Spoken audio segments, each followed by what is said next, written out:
The rain stopped 30 seconds before the first guest arrived. Cold water pooled across the marble tiles of the Grand Solis rooftop, reflecting lights that hadn't been there yesterday. Manhattan spread out below like a circuit board of white and gold, and the wind coming off the Hudson carried that metallic taste of an October night when nothing feels stable. I stood at the edge, watching the staff do their final check. Candles, flowers, the arch, all of it pristine, all of it wrong. My name is Ava Mitchell. I'm a pediatrician, not a detective. I don't read situations for a living. But as the string quartet took their positions near the glass partition, I felt something move through the air that didn't belong, the way a dog senses an earthquake before the first tremor hits the ground. Hi viewers, kindly tell us where you're watching from and what time it is. The elevator doors slid open behind me, and my brother walked out. Dr. Marcus Rolanhade, 34 years old. The kind of man who'd spent 5 years learning how to smile again after losing both parents in a car accident in Brooklyn. I watched him adjust his navy suit jacket, tailored, expensive, out of character for someone who usually lived in hospital scrubs. His eyes were clear, present, full of something that looked like hope, which made my stomach turn because I knew what was coming. The bride would arrive in moments. Clara. I'd met her exactly 3 times before this day. 3 times in 14 months. She volunteered at a children's hospital, she said. She had a degree in art therapy, she said. She met my brother at a medical fundraiser in Manhattan, she said. Everything about her sounded true until you looked at her hands. Her hands told a different story. Hands don't lie the way words do. Rowan glanced at me, and I saw it, the gratitude in his expression, the belief that this moment meant something. That love was real and redemptive and worth the risk. That a woman with tragedy in her fingers could still deserve a white dress and a rooftop and the city as a witness. I wanted to say something. My mouth opened. Nothing came out. She's going to cry happy tears, Rowan said, still looking at the skyline. I can feel it. The first black car pulled into the loading area below. Then the second. Then 3 more. That's when everything changed. The convoy wasn't a problem in the city. Wealth moved through Manhattan in organized lines of tinted glass all the time. But these vehicles moved different. They moved with intent. The kind of organized precision that suggests not celebration, but control. For bodyguards emerged first in tailored charcoal suits, eyes scanning the rooftop like they were counting exits, like they were assessing threat level. And then he stepped out. The man's shoes hit the marble first, Italian leather polished to mirror brightness. The suit followed, 3-piece, expensive enough to cost what most people earn in a month. Then the face. Slick back hair, jaw like a stone block. And the tattoos, God, the tattoos. They started at his collar and climbed across his neck and wrapped down his wrists like shadows someone had inked into his skin and forgotten how to remove. Lucia Morello. Everyone in this city knew that name, even if they pretended not to. The nightclub owner, the real estate investor, the man whose business empire was whispered about in luxury restaurants and country clubs, always with that edge in people's voices. The edge that means money plus danger equals untouchable. Rowan's hand tightened on the railing beside me. He came, my brother said. Just those words. Not a question, not a shock, just acknowledgement. The other guests hadn't arrived yet. Lucia Morello was the first person at this wedding, which meant either he was early or he had reasons that had nothing to do with wedding etiquette. He moved across the rooftop with the kind of presence that made the air shift.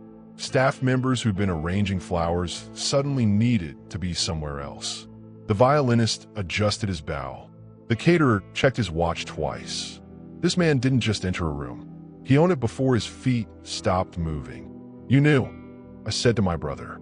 Not a question. I knew he was coming, Rowan answered. And you married her anyway?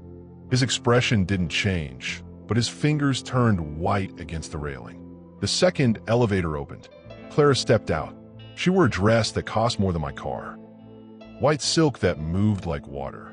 The veil was classic, traditional, the kind of veil that belonged in a fairy tale. If fairy tales included a bride whose hand was visibly trembling as she held her bouquet of white roses. Her smile appeared on her face like someone had switched it on. Perfect. Practiced. Dead. And then her eyes found Lucien's. It lasted 1 second. 2 at most. But in that fraction of time, I watched her entire body respond like she'd walked into a wall of electricity. The bouquet dipped. Her breath caught. I actually saw her chest stutter. Her smile flickered like a candle in wind. And when his gaze held hers, something passed between them that had nothing to do with this moment or this day or the man she was supposed to marry. It was recognition. It was history. It was fear. "Oh God," I whispered. "Stay calm," Rowan said quietly. This was always going to happen. The rest of the guests began arriving. The rooftop filled with voices and laughter and the sound of champagne being poured. But beneath it all, I couldn't stop tracking what was real and what was performance. Lucien Morello stood near the back, his men positioned at the exits like they were hired to prevent an escape rather than a threat. Clara moved through the crowd like a ghost wearing a wedding dress. And I realized my brother didn't bring me here to celebrate. He brought me here to witness something that was about to break open like a dam. The priest emerged from the elevator. The quartet began their opening notes. The ceremony was starting, and I had no idea what was about to unfold. But as the music swelled and the first guest rose from their chair, I felt it again, that electric sensation of standing at the edge of something dangerous. Of watching a story I thought I understood suddenly reveal that it had been written in code all along. The ceremony was about to begin, but the real performance, that hadn't started yet. What happened next would destroy a family, dismantle a criminal empire, and force me to question everything I thought I knew about the difference between love and survival, between loyalty and betrayal. The rain had started again, light and cold, tapping against the glass partition like fingers asking for permission to enter. Rowan stood at the altar, hands folded, waiting. The priest adjusted his vestments. The quartet played something soft and classical, the kind of music people expect when something sacred is supposed to happen. Clara moved down the aisle. Each step was precise, each movement controlled. Her eyes were fixed forward, not on Rowan, but through him toward the city lights beyond the glass. The dress caught the light like it was designed to distract from the woman wearing it. 40 guests watched. Cameras, her mother had insisted, captured every moment. But none of them were seeing what I was seeing. Lucien Morello stood 3 feet from the altar, left side, and never moved his gaze from her face. He wasn't smiling. He wasn't moving. He was just watching the way a predator watches something that used to belong to him, with the kind of calm that suggests he knows exactly what's going to happen next and has already decided how to respond. Clara's hand reached for Rowan's. Even from where I stood, I could see the tremor, not from motion, from something else, something that looked like adrenaline or fear or the physical response to being in the same room with someone who has the power to end your life. "Dearly beloved," the priest began. The ceremony unfolded the way ceremonies do. Words were said, promises were made, the sky darkened, and the city lights below became brighter, more insistent, as if the city itself knew this wasn't a real wedding. It was a transaction being executed in real time. Rowan's vows came first. He stood there in his navy suit, looking at Clara like she was the most precious thing he'd ever held, and he spoke about love as a choice, about building a life with someone who had known darkness and chosen light, about trust and redemption and second chances. His voice was steady. His words were genuine. He believed every single thing he was saying. I watched Lucien's jaw tighten. Clara's vows came next, and her voice was different, smaller, rehearsed like an actor delivering lines she'd memorized but didn't understand. She talked about gratitude, about feeling safe for the first time, about wanting to spend her life with someone who saw her and didn't look away. But the words had edges to them. They weren't flowing.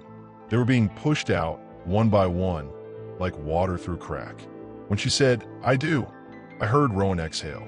When she said it, I watched Lucien turn his head slightly to the left, and for just a moment, his expression shifted.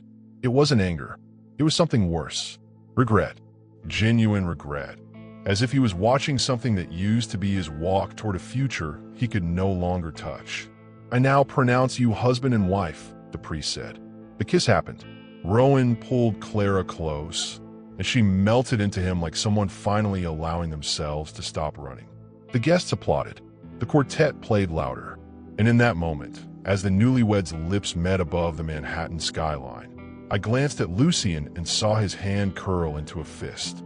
Just once, just for a second, but it was enough to tell me that whatever was happening here was nowhere near finished. The reception space had been transformed.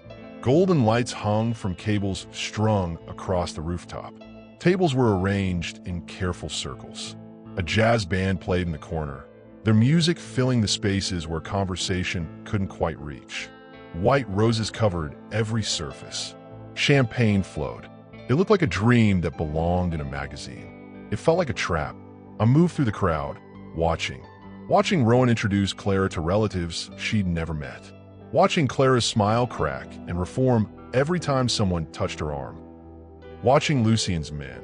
There were 4 of them stationed at different points around the perimeter, tracking every movement with the kind of attention that suggested they weren't here to celebrate. Near the floral arch, by the catering station, I heard voices. 2 men in server uniforms, standing close, words low. "He shouldn't have come," the first one said. "The boss don't do weddings." I moved closer, pretending to adjust my dress. "You think he came to take her back?" the second voice asked. "Nah, he came to make sure she don't talk." The words landed like ice water down my spine. I froze, my fingers gripping my hem, and when I looked up, Lucien was gone from the spot where he'd been standing, and Clara was no longer at her table. I moved toward the balcony. The night air hit my face first, cutting through the warmth and noise of the reception. The city sprawled beneath us, indifferent, burning with its own light. And there, at the edge of the balcony, silhouetted against the skyline, were 2 figures. Clara stood with her hands gripping the railing, her wedding dress luminous in the darkness. Lucien stood behind her, not touching, but close enough that the air between them seemed charged with something electric. "You should have told me," he said. His voice was different than I expected, not harsh, not commanding, just quiet, like someone speaking across a distance that couldn't be bridged. Clara didn't turn around. "You said I'd never escape you," she whispered back. "And yet here you are, wearing white." The words cut like razor wire. Clara's body stiffened, and when she exhaled, it sounded like something breaking. "He doesn't know who you really are, does he?" Lucien continued.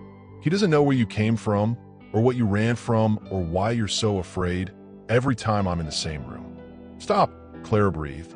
"He thinks he saved you. Thinks love is going to fix whatever was broken. He doesn't understand that some people..." Lucien paused, and when he spoke again, his voice had an edge to it, sharp and cutting.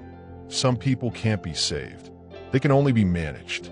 I stood frozen inside the glass doors, watching this scene unfold like a private moment I was never meant to witness. Clara's shoulders were shaking. Lucien's face was a study in controlled emotion, like someone who'd learned long ago how to separate feeling from expression. Then Lucien's gaze shifted. It moved away from Clara and drifted across the rooftop, searching the crowd, until it found me. He saw me looking. In that moment, with his eyes locked on mine through the glass, I understood something fundamental. This night wasn't about a wedding. This night was about something else entirely. Something that had been moving beneath the surface like an underground current, waiting for this moment to break through. The band played a slow jazz number as the first dance began. Rowan held Clara close, moving with the kind of gentle rhythm that suggested he had nothing in the world to worry about. Her head rested against his chest. Her eyes were closed. To everyone watching, she looked like a bride finally surrendering to happiness. I knew better.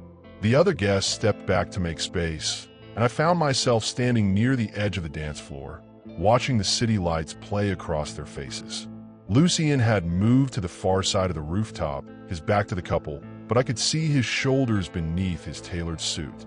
Tight, controlled, like someone holding down a force that wanted to be released.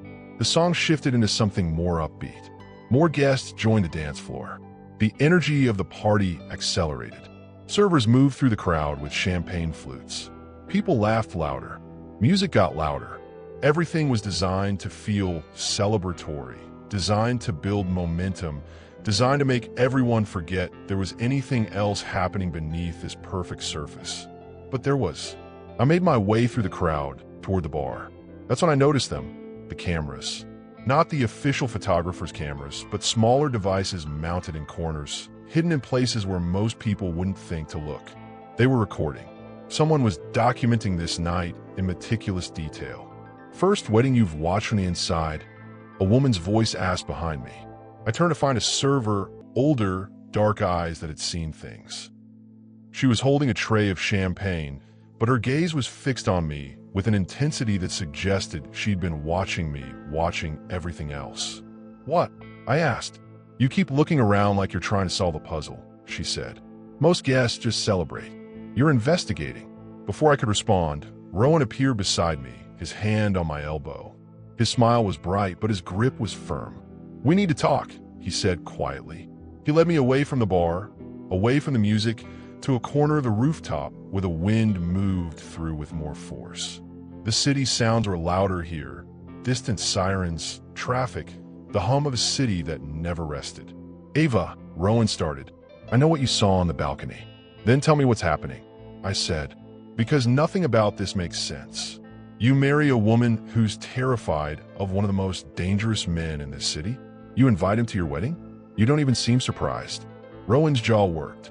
He was choosing his words carefully, the way someone does when they're about to say something that will change how another person understands their entire life. "I've known who Lucien is for months," Rowan said. "I've known about Clara and Lucien for months, and I married her anyway." "Why would you?" "Because love isn't about what's safe," Rowan interrupted. "It's about what you're willing to forgive. And Clara deserves to be forgiven by someone who actually loves her, not punished by someone who owns her." The way he said it, not angry, not righteous, just sad and determined and absolutely certain, made me understand that my brother wasn't naive. He was something far more complicated. He was willing. "There's something else," Rowan continued. "Something I need you to understand before the night gets any worse." The wind pushed harder around us. Music drifted across the rooftop, that jazz number shifting into something classical. The party continued as if nothing was happening, as if the world wasn't about to tilt on its axis. "Some secrets deserve silence," Rowan said. His eyes met mine, and in them, I saw a resolve I'd never seen before, at least until the right moment. "And tonight, Ava, tonight is that moment. But you have to trust me. Can you do that?" I wanted to say no. I wanted to demand answers. I wanted to understand the shape of whatever conspiracy or arrangement or deal had brought us all to this rooftop on this particular night. But looking at my brother's face, seeing the weight he was carrying, I realized he wasn't asking me to understand. He was asking me to witness. "What's going to happen?" I asked. "The truth," he said simply. Finally, he walked back toward the reception, leaving me alone at the edge of the rooftop. I stood there, watching the city breathe below me, feeling the October wind on my skin, and I understood that everything I was about to witness had been choreographed long before I arrived here tonight. The band transitioned into a softer piece. Guests moved into their seats for dinner. Lucien remained standing, watching. Clara sat next to Rowan, and though she smiled when people approached to congratulate her, there was no light in her eyes. Just performance. Just survival. I returned to my table and watched the evening unfold in real time. First course arrived. Conversations flowed. Wine was poured. The normalcy of all was almost obscene when I knew something massive was building underneath, like pressure accumulating beneath the earth before an earthquake. After dinner, the master of ceremonies handed the microphone to Rowan. The crowd quieted. The band lowered their volume. Everyone turned to watch the groom deliver his toast, expecting something warm and funny and safe. They had no idea what was coming. Rowan stood, glass in hand, and looked across the faces of 40 people. His gaze lingered on Clara, then on Lucien, then on me. "Marriage," Rowan began, his voice clear and steady, "isn't about perfection." He paused, letting the words settle. "It's about truth, and sometimes truth has a cost." A murmur rippled through the crowd. Clara's hand gripped the tablecloth. Lucien's eyes narrowed. I married Clara, knowing her past, knowing what she ran from, knowing who she ran from. The room went silent. Not the quiet of attention, the silence of shock. The silence of people realizing that whatever this wedding was supposed to be about, it was about to become something else entirely. Some men think they can buy love. Rowan continued, his voice carrying across the rooftop with a resonance that made the jazz band sound like background noise. Control it, cage it, possess it the way they possess everything else. But love isn't afraid of power. And Clara, you don't owe your silence to anyone anymore. Lucien stood. His men tensed. Every single one of them straightened at the same moment, and I watched the staff members suddenly find urgent reasons to be elsewhere. The energy of the party inverted. What had been celebration became something else. Anticipation, dread, the feeling of standing at the edge of a cliff. Be careful, Doctor, Lucien said calmly. But there was nothing calm about his voice. It was the kind of calm that comes right before violence, the kind that suggested he was making a choice about what happened next. Rowan didn't sit down. He didn't lower his glass. He held Lucien's stare with the kind of steadiness that comes from having already made your peace with consequences. You don't scare me, Morello, my brother said. You lost your power the moment she stopped loving you. For 1 second, absolutely nothing happened. Then everything happened all at once. One of Lucien's men moved toward the table. Another figure, someone I'd registered as a server, holding a champagne tray, suddenly discarded the tray and reached beneath his jacket. A badge caught the light. Federal Bureau of Investigation. Nobody move, the agent shouted. Chaos doesn't usually happen the way movies show it. It's not loud all at once. It's layered. First the confusion of guests realizing something was wrong. Then the actual movement. Agents emerging from various points around the rooftop, tactical vests visible, hands on weapons. Then the sound. Shouted orders. The scrape of chairs as people stood. The sharp intake of breath from Clara as she processed what was happening. Lucien's expression shifted, just slightly, from confident to calculating.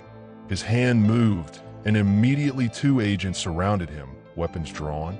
Don't, one of them warned. Lucien lowered his hand. Lucien Morello, the first agent announced, you're under arrest for racketeering, human trafficking, illegal weapons trafficking, and conspiracy to commit extortion. The words landed like precision strikes. Guests gasped. Clara sobbed, her entire body shaking as she stood up. Rowan wrapped his arms around her, pulling her close as she broke down. This wasn't the breakdown of someone being arrested. This was the sound of someone finally allowed to stop pretending. You have the right to remain silent. The agent continued as he approached Lucien. Anything you say can and will be used against you in a court of law. They cuffed him. Smooth. Professional. Like they'd done this exact motion 1,000 times before. And as Lucien's arms were pulled behind his back, his eyes found mine across the rooftop. He mouthed something I couldn't quite hear, but the shape of the words was clear. Debt repaid. The rest of the evening dissolved into the machinery of law enforcement. Guests were asked to stay for statements. Lucien's men were separated and questioned. The rooftop that had glittered with celebration transformed into a crime scene. Agents photographed tables, collected evidence, cordoned off areas with yellow tape. I watched my brother hold Clara as she testified to a series of agents, her voice shaking as she described years of control, threats, exploitation, how she tried to escape, how Rowan had found her, how he'd helped her build a new life, how when Lucien discovered where she was, instead of letting fear win, she decided to help bring him down. Hours passed.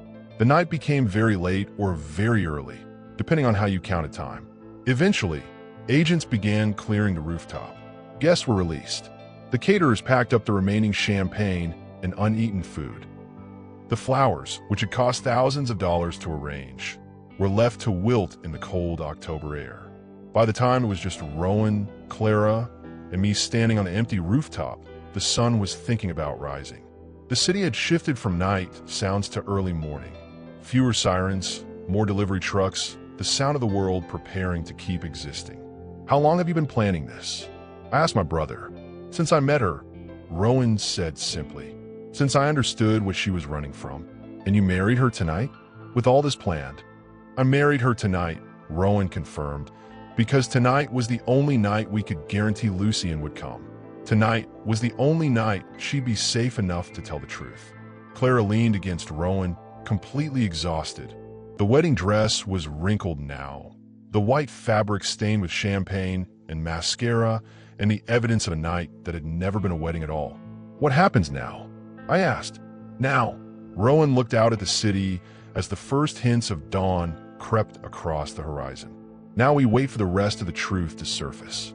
Now we figure out what his arrest reveals. His phone buzzed. He pulled it out, and I watched his expression change. Not shock exactly, more like confirmation of something he'd been suspecting. What is it? I asked. The federal agents, Rowan said, his voice low.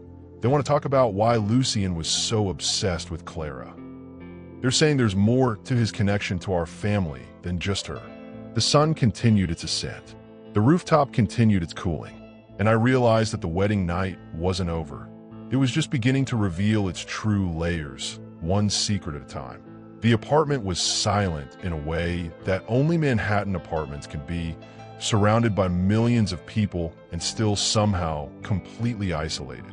Rowan sat on his couch, still wearing parts of his tuxedo, the jacket discarded somewhere, the shirt unbuttoned at the collar. Clara was asleep in his bedroom, sedated by exhaustion and the neurochemical aftermath of fear finally becoming safety. I've been asking questions for 3 hours straight, and I was running out of words to express how little sense my brother's actions made. But I was about to get my answers, whether I was ready or not. Start from the beginning, I said. How did you even meet her? Rowan didn't look at me when he answered. He looked at the dark window, at the city lights reflecting in the glass, at the image of a man who'd made a choice and committed to it completely. I met Clara at an emergency room, he said. 14 months ago. She came in with injuries that didn't match her story. Broken ribs, contusions, the kind of damage that comes from specific violence, not accidents.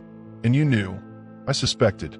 I also knew that if I reported it the wrong way, if I asked the wrong questions, she'd disappear. Victims of trafficking don't come back when they're scared. They go deeper into the system that's holding them. I absorbed this, trying to reconcile the story with the brother I thought I knew. So you just decided to marry her and set up the FBI? I decided, Rowan said, finally turning to face me, that some people don't need rescuing from outside. They need permission to rescue themselves. Clara had been trying to break free for 3 years. Every time she tried, Lucien found her. Every time he found her, he made her understand that running had consequences. How long did you know he'd come tonight? I called him myself, Rowan said calmly. 3 weeks ago, I told him I was marrying Clara. I told him I knew who he was. I told him if he cared about her the way he claimed, he'd have the decency to show up and say goodbye. The audacity of it, the pure risk and manipulation, made my stomach turn. He could have killed you. He could have killed Clara. He could have done anything. Yes, Rowan agreed. But I knew something about Lucien that Lucien himself didn't know. He was capable of feeling something for Clara that went beyond possession. He was capable of love that existed outside ownership. And I was betting that love, at its core, would choose to let her go rather than drag her back into darkness. That's insane, I breathed. It's human, Rowan corrected. Even dangerous men are human. Even men who've spent their lives controlling others eventually feel the weight of what control costs. And the FBI? I went to them 6 months ago, Rowan continued. I had evidence of trafficking. I had testimony. I had financial records that Clara managed to retrieve. But Lucien was too protected, too careful. His organization was airtight. They needed something they couldn't get through investigation. They needed him to be exposed in a moment where he couldn't hide who he was. Understanding dawned on me like a cold light. So the wedding wasn't about Clara, I said slowly. It wasn't about love at all. It was bait. Rowan's expression didn't change, but something in his eyes shifted. A kind of sadness that suggested he'd anticipated this exact accusation and had made peace with it long before tonight. The wedding was about both, he said quietly. I do love Clara. That's real. But I also knew that bringing Lucy into a moment where he had to confront his feelings for her, in front of witnesses with federal agents positioned around the perimeter, would create the exact conditions needed to make him expose himself. And what if it didn't work? What if he figured it out? Then Clara was surrounded by protection she wasn't expecting, and he would have been arrested anyway. I couldn't find words. The architecture of my understanding of this night had just revealed itself to be something far more calculated than I'd imagined. Why are you telling me this? I finally asked. Why involve me? Rowan leaned forward, and his voice became something different. Not confidential, but intentional. Like someone speaking something into existence that needed to be witnessed. Because you're my sister, and because what happens next is going to require trust, he said. The federal investigation is going to expand. Lucian's organization is going to start unraveling. But there's something else, something that the FBI is going to discover that's going to change how you understand everything. What? I whispered. Our father, Rowan said, and the way he said those two words made the room feel smaller. Lucian didn't just target Clara randomly. He targeted her because of us. Because of Dad. The silence that followed was the kind of silence that happens when someone reveals that the ground beneath you is actually a bridge suspended over a very deep fall. I don't understand, I said. You will, Rowan replied. But not tonight. Tonight, I need you to understand something simpler. Sometimes love isn't about what's safe. It's about what you're willing to forgive. And sometimes the most powerful act isn't raising your voice. It's knowing exactly when and how to break your silence. He stood and moved toward his bedroom, toward Clara, toward the rest of the night that was already becoming morning. Don't make a scene, he said over his shoulder. Some secrets deserve silence, at least until the right moment. And that moment is coming, Ava. Just not yet. I sat alone in his apartment as the city woke up around me, understanding that my brother had orchestrated this night with the precision of someone who'd spent months calculating exact consequences.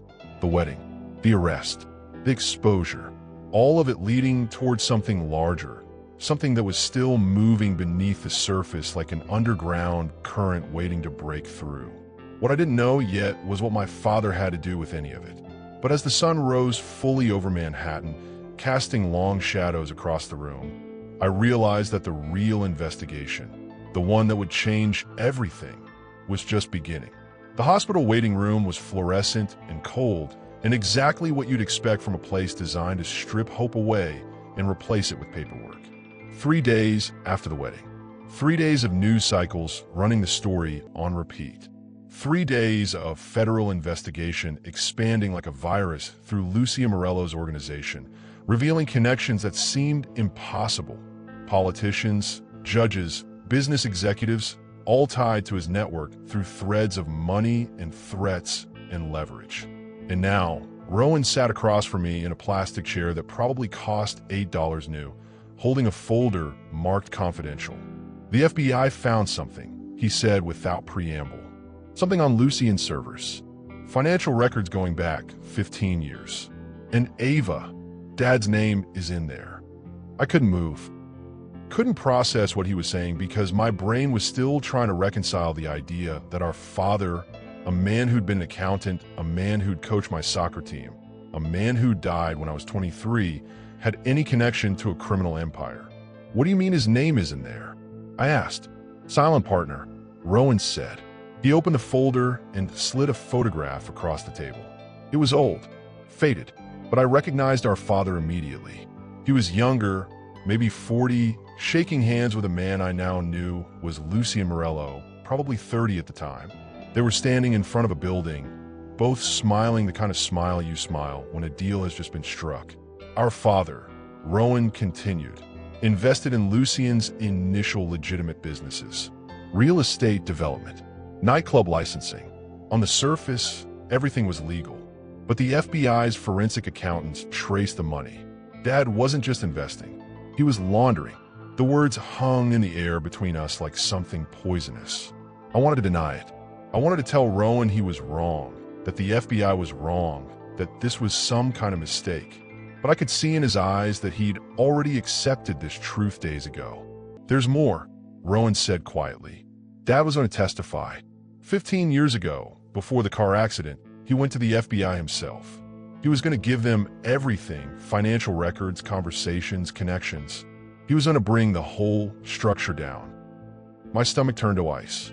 The accident, I said. The FBI says it was an accident. But the agents I've been working with, the ones coordinating the current investigation, they have doubts. We sat in that fluorescent room while the implications crashed over us like waves. Our father hadn't been a victim of random chance. He'd been a man trying to atone for his mistakes, trying to become clean, trying to do the right thing. And then he died. How long have you known? I asked. Since I met Clara, Rowan said. Since I realized who Lucien was. I started researching. I found the old federal records. And I understood that when I married Clara, when I helped bring Lucien down, I was completing what Dad started. You used this knowledge, I said slowly. You used what happened to Dad as motivation. I used it as purpose, Rowan corrected. There's a difference. Revenge is about anger. Purpose is about completion. The hospital speaker system called name. A doctor walked past pushing a cart. The waiting room continued its function. People sitting, worrying, waiting for news about bodies that wouldn't cooperate with their owners anymore. The FBI wants to make a public statement, Rowan said. They want to tie Dad's death to the investigation. They think it strengthens the case against Lucien's associates. But doing that means making Dad's involvement public. Means our family's connection to organized crime becomes public record. And if we don't, then it stays quiet, Rowan said. But the people who might have caused the accident, they stay quiet too. They stay protected. I understood then why my brother had brought me here to this neutral space to tell me this news. Why he'd chosen the hospital instead of his apartment or his office. Because what happened next was a choice that neither of us could make alone. The folder sat between us, secrets printed on paper, waiting for someone to decide whether they stayed hidden or exploded into the light. If you're still watching this, if you're still following this story down to the deepest layer of truth, comment right now. Tell me what you would do. Would you protect your family's reputation? Or would you expose the truth? Would you complete your father's mission? Or would you let it rest? This is the question my brother was asking me. And if you've ever faced a choice between comfort and justice, you know how impossible it is to answer. Subscribe now so you don't miss what happens next. Turn on those notifications because this story is about to reveal the final layer of why that wedding night changed everything. The conference room was corporate neutral, glass walls, long table, chairs that swiveled on ball bearings.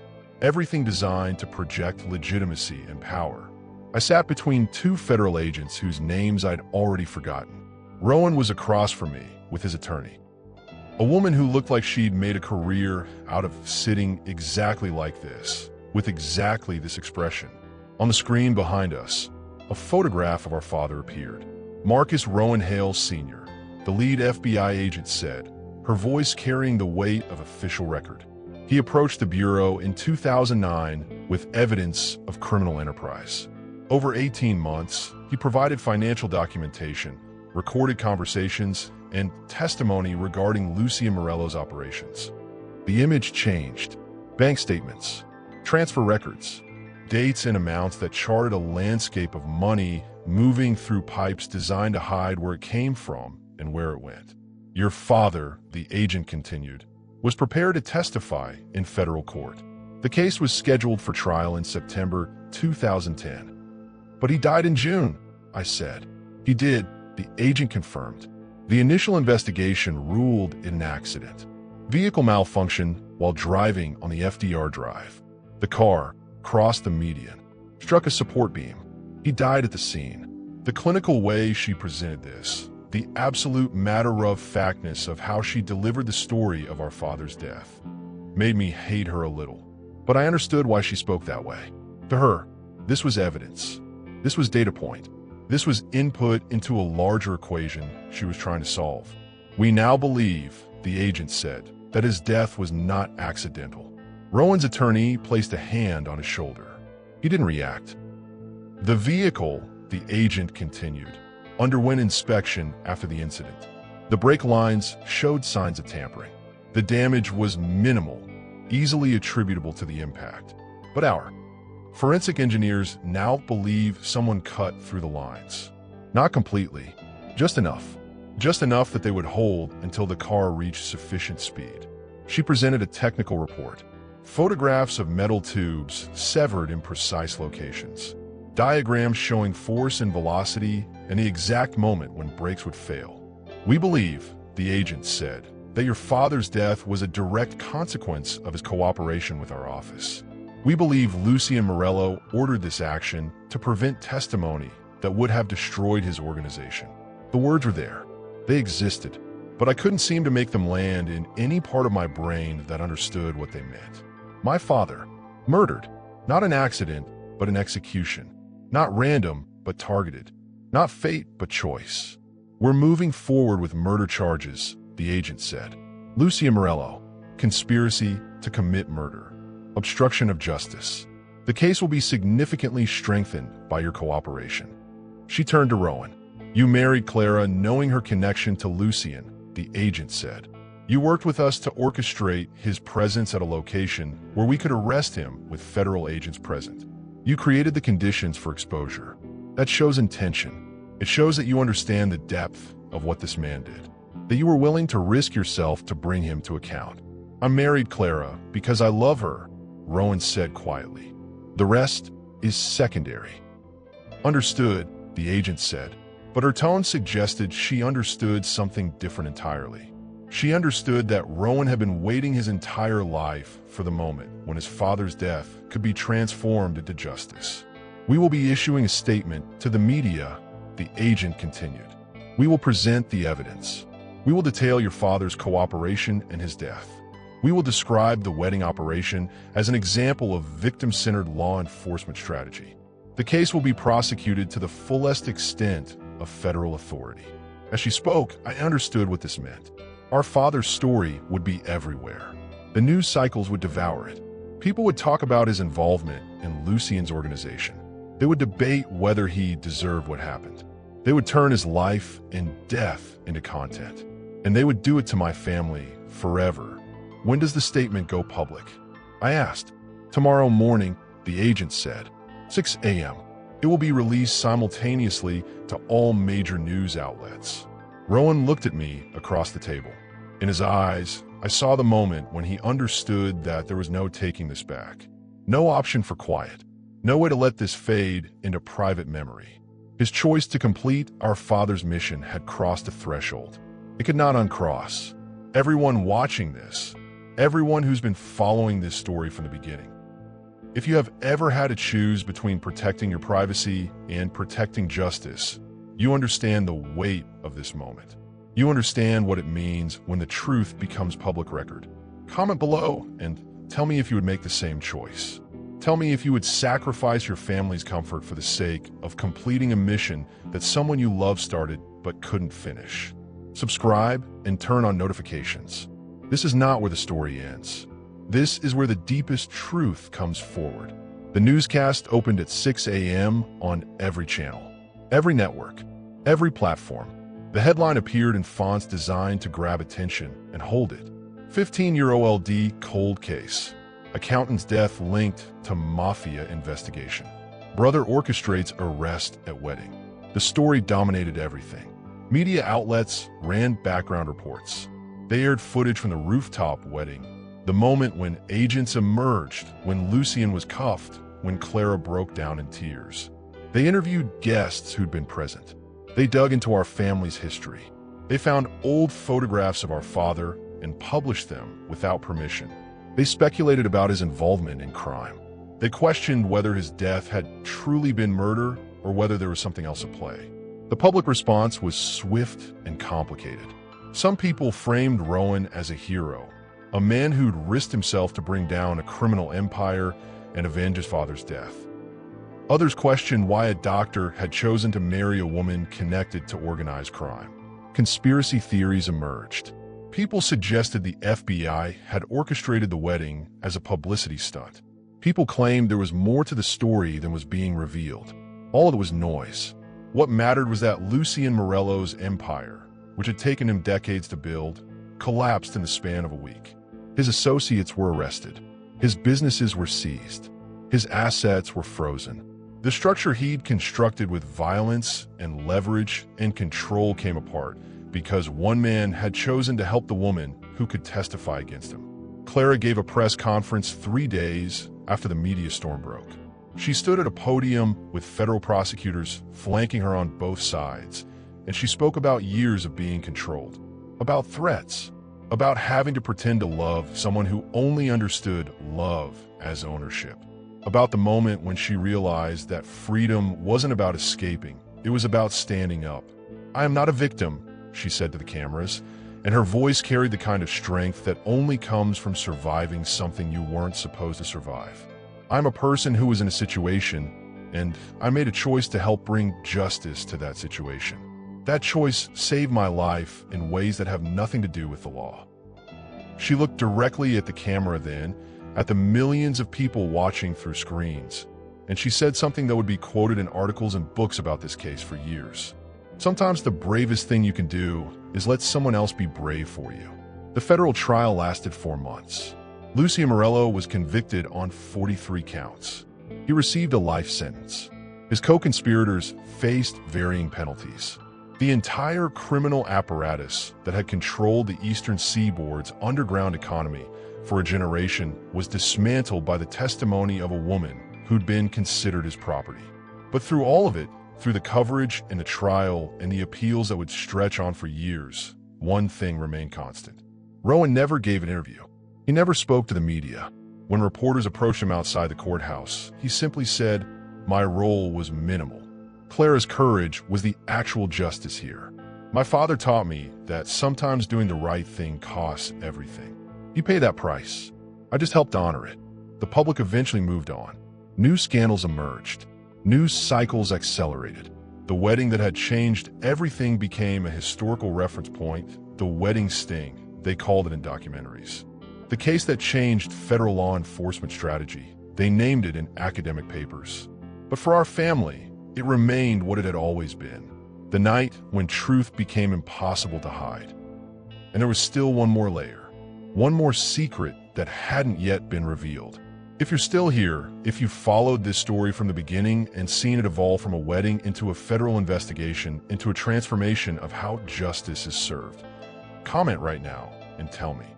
Do you think Rowan should have done it differently? Do you think there was another path? Because the truth is, the deepest layer of this story has nothing to do with crime or justice or the law. It has to do with what happens when you complete someone else's mission. Subscribe and turn on those notifications. Do not miss the final chapters because they will reframe everything you think you understand about why this wedding happened at all.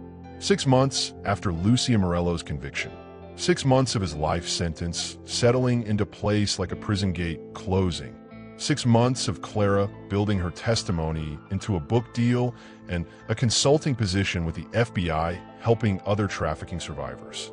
6 months of Rowan returning to his hospital rounds and trying to convince himself that the wedding had been a moment in time, not a defining event. And then a package arrived. No return address. No postmarking de katingoreyin. Just a manila envelope marked with Rowan's name in careful, deliberate handwriting. He received it at the hospital, left it on his kitchen counter. Didn't open it for 2 days because some part of him understood that opening it would mean accepting that this story wasn't finished. He called me, asked me to come over, sat on his couch while I held the envelope and tried to decide if it was the kind of thing you open immediately or leave sealed forever. "Open it," he said. Inside was a single handwritten letter on cream-colored paper and a photograph. The letter read, "Debt settled. For your father's mistake. You've done well, doctor. You completed what he started, and you did it without raising a weapon. That's more than most men can do. I won't appeal my sentence. I won't fight extradition. And when you see what I'm about to show you, you'll understand why.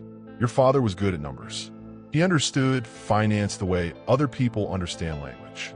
He invested in my ventures not because he wanted to be rich, but because he wanted to understand how money could move through the world without leaving obvious tracks. He was brilliant at it, too brilliant. When he decided to leave, when he decided to help the government understand what he'd helped create, I faced a choice. I could let him testify and lose everything, or I could eliminate the threat. I chose the second option because I understood numbers better than I understood mercy. That was my mistake. You taught me something different. You married the woman I loved. You didn't punish her. You didn't try to drag her back into my world. You gave her permission to be free. That's a kind of mathematics I'm still trying to understand. Ed. The letter was signed with a single initial. Underneath, it was the photograph. It showed two men. One was obviously Lucien, maybe 30 years old, lean and hungry, and already showing the first signs of the power that would define him. The other man was holding a baby. My father, younger than I'd ever seen him, smiling down at an infant I realized was me. Rowan stared at the photograph, and I watched his face transform. Not shock exactly, understanding, like something he'd suspected but never confirmed had suddenly become undeniable. He's saying, I said slowly, that he could have killed Dad, but he chose not to? No, Rowan corrective. He's saying that he didn't kill Dad, that someone else did, someone in his organization. Someone who made the choice to remove the threat that Lucien was supposedly going to allow.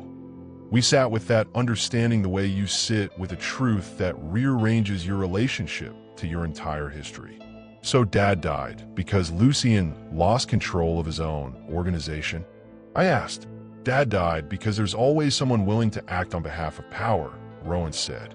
Lucien created a system where violence was not just acceptable, it was expected. He didn't order the hit, but his organization was structured so that someone within it understood that eliminating a threat was how you proved your loyalty. That's worse, I said. That means it wasn't even about Lucien. It was about the system he created. Yes, Rowan said quietly, which means the wedding, the investigation, Lucien's arrest. It's all necessary, but incomplete. Because the system is still there. The structure is still there. What we accomplished was punishment. But punishment isn't the same as transformation. He stood and walked to the window, looking out at the Manhattan skyline. Lucien spent the rest of his letter talking about understanding mathematics differently now, Rowan continued. About how he spent his life counting power in terms of money and control, when the real mathematics of power is in how many people choose to follow you. He says that Clara's freedom, real freedom, not escape, but actual liberation. That's a calculation he'd never made before. Do you believe him? I asked. It doesn't matter, Rowan said. What matters is that somewhere in the most secure federal prison in this country, a man who murdered thousands of people through his organization is sitting in a cell understanding that he failed to make Clara his, that he failed to prevent justice, that the thing he cared about most, her, he lost completely. That's the only punishment that matters, Ava, not the prison, not the sentence, the recognition that everything he built was built on false mathematics. He turned to me then, and his eyes held something I'd never seen before. Not regret exactly, but acknowledgement. I didn't do what I did for him, Rowan said. I did it for Dad. I did it for Clara. I did it for everyone he hurt. But what I'm understanding now is that sometimes the deepest form of justice isn't about making someone pay. It's about making them understand what they're losing. The photograph sat between us on the couch, our father holding me, Lucien young and hungry and already building a structure that would take 35 years to destroy. The story everyone knew ended at Lucien's conviction. But the real story, the story that mattered, it was only now becoming clear. This is the moment where everything shifts. This is the revelation that changes how you understand what a wedding truly was. If you're still following this journey, if you stayed with Ava as she's unraveled the deepest layers of her family's history, comment right now and tell me. When you discover that justice is more complex than simple punishment, does it change how you think about your own family? Does it change how you understand your father? Subscribe and turn on those notifications right now. The final chapter is coming, and it will answer the question that's been building since the very beginning. What did Rowan really accomplish? And what does quiet justice actually mean? 1 year after the wedding, the rooftop of the Grand Solis was empty except for me. No chairs, no flowers, no violins or jazz bands or guests arranged in careful circles. Just the wind and the city lights and the sense of a space that had been used for something enormous and was now trying to remember what it had been before. I came here sometimes, not often, but enough that the staff knew not to ask questions. The city had changed and stayed exactly the same. Traffic flowed on the streets below. People went to hospitals and got married and had children and died. Life continued with the same indifferent rhythm it always had. Lucia Morello was serving a life sentence. Clara was writing a book. Rowan was back at the hospital, quiet, steady, unchanged on the surface in a way that suggested something fundamental had shifted beneath. Our father remained dead. That hadn't changed, but something else had changed. Something quieter and deeper and less visible. Last month, Rowan had testified at a hearing regarding federal law enforcement strategy.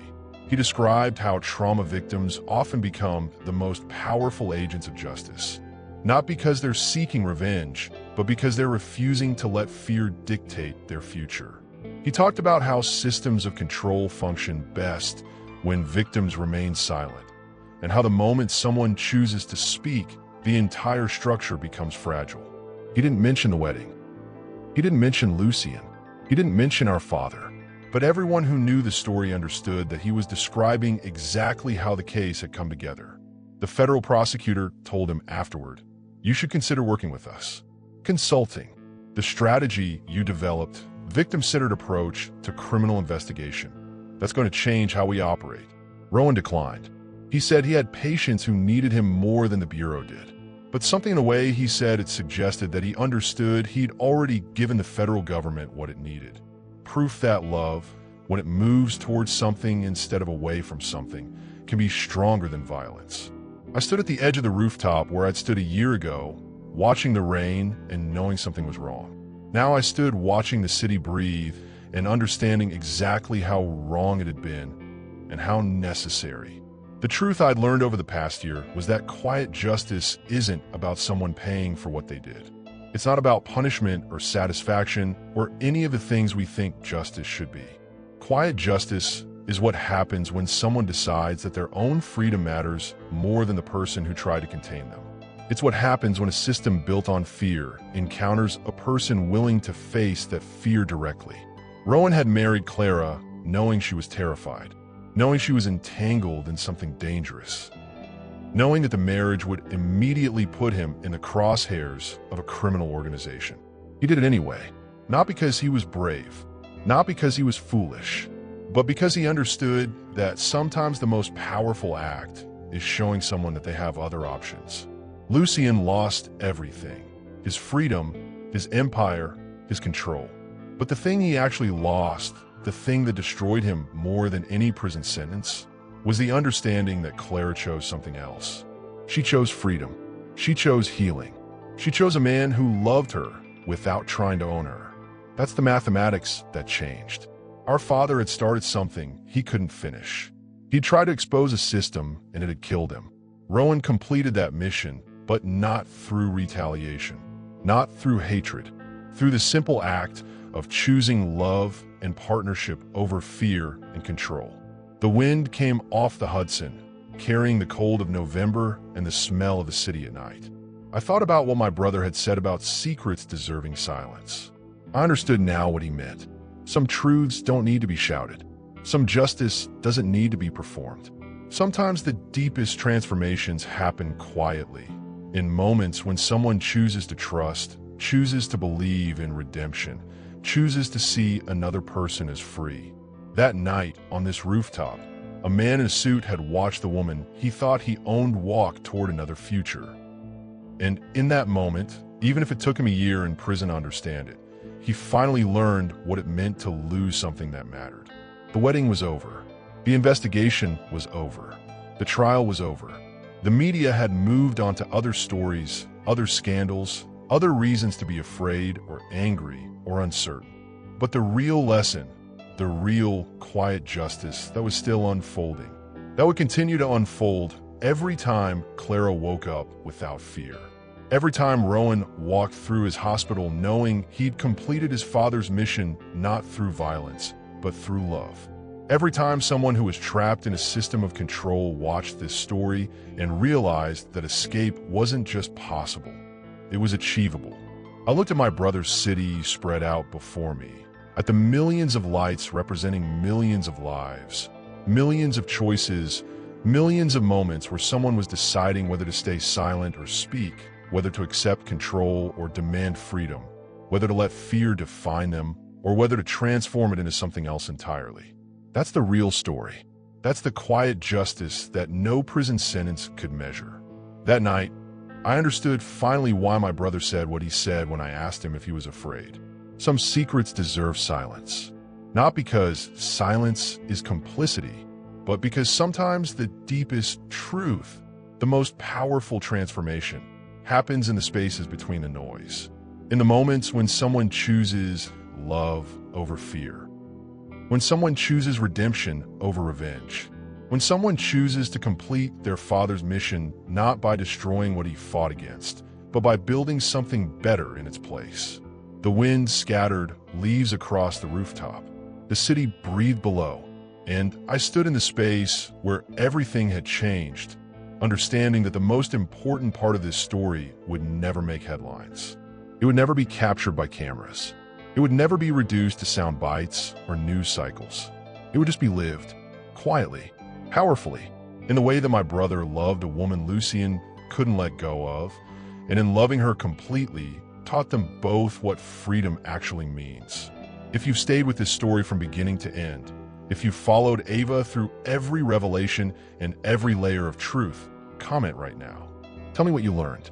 Tell me what changed about how you understand justice, family, love, and what it means when someone chooses redemption over revenge. Tell me what quiet justice means to you. Subscribe and turn on those notifications right now. Do not miss the stories that inspire, that challenge, that transform how we understand the difference between loud justice and the kind that echoes forever. Share this story. Tell someone who needs to hear that freedom is possible. Tell someone who's trapped that love, real love, chooses liberation over control. Because every story like this, every time someone chooses to speak, chooses to trust, chooses to believe in redemption, that's how systems change. That's how we transform not just the people we love, but the world they live in. Thank you for being here. Thank you for witnessing. Thank you for understanding that the most powerful moments in life are often the quietest ones. This has been the story of a wedding that changed everything. But it's also been the story of what happens when someone decides that love matters more than fear. That's the real quiet justice. That's what transforms everything.